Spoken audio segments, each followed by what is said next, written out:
Hi అండి. ఈరోజు వీడియోలో ఉగాదికి మనం యూజ్ చేసిన కొబ్బరి అలాగే మామిడికాయతో 2 మినిట్స్లో ఈజీగా పచ్చడి ఎలా ప్రిపేర్ చేసుకోవాలో చూపిస్తాను. ఇది 2 మినిట్స్లో అయిపోయే పచ్చడే కానీ టేస్ట్ మాత్రం నెక్స్ట్ లెవెల్ ఉంటుంది. సో లేట్ చేయకుండా వీడియోలోకి వెళ్ళిపోదాం. Hello and welcome back to Mouni's kitchen.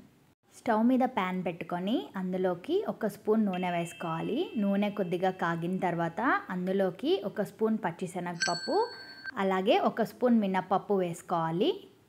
స్టవ్ని లో ఫ్లేమ్లో పెట్టుకొని ఇవి మంచి రంగు వచ్చే వరకు మాడిపోకుండా ఫ్రై చేసుకుంటూ ఉండాలి. ఇలా ఈ పప్పులు వేసుకోవడం వల్ల పచ్చడి టేస్ట్ అనేది చాలా బాగుంటుంది. ఇలా ఒక 2 నుంచి 3 నిమిషాలు లో ఫ్లేమ్లో ఈ పప్పులన్నిటినీ ఆయిల్లో బాగా వేయించుకున్నాక వీడియోలో చూపిస్తున్నట్టు రంగు బాగా మారి చక్కగా అవుతుంది. ఈ టైంలో స్టవ్ ఆఫ్ చేసేసుకొని వీటిని చల్లారి పెట్టుకోవాలి. చల్లారిన ఈ పప్పుల్ని ఒక మిక్సీ గిన్నె తీసుకొని అందులోకి ట్రాన్స్ఫర్ చేసేసుకోవాలి. ఇప్పుడు ఇందులోకి చిన్న ముక్కలుగా కట్ చేసుకున్న 1 కప్పు కొబ్బరి ముక్కల్ని వేసుకోవాలి. అలాగే మీ కారానికి తగినట్టు పచ్చిమిరపకాయల్ని కూడా తుంచుకొని వేసుకోవాలి.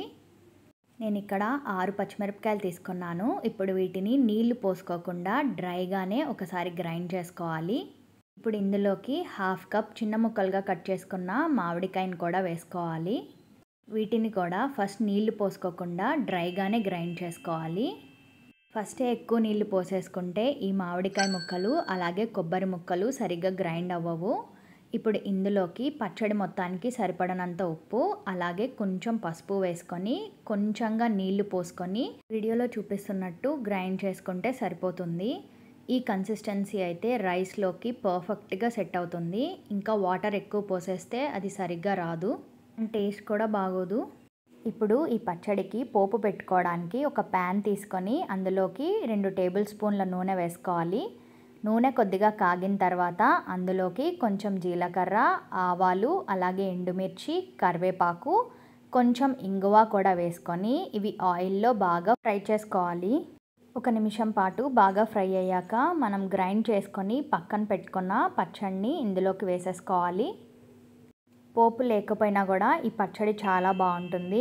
అండ్ మనం యూజ్ చేసిన పచ్చిమిరపకాయలకి బదులు ఎండుమిరపకాయలతో కూడా చేసుకోవచ్చు. ఆ టేస్ట్ కూడా డిఫరెంట్గా ఉంటుంది. అంతే అండి, మన కొబ్బరి మామిడికాయ పచ్చడి రెడీ అయిపోయింది. దీన్ని వేడి వేడి అన్నంలో నెయ్యి వేసుకొని తింటే చాలా బాగుంటుంది. వీడియో నచ్చితే తప్పకుండా సబ్స్క్రైబ్ చేసుకొని మీ ఫ్రెండ్స్ అండ్ ఫ్యామిలీకి షేర్ చేయండి.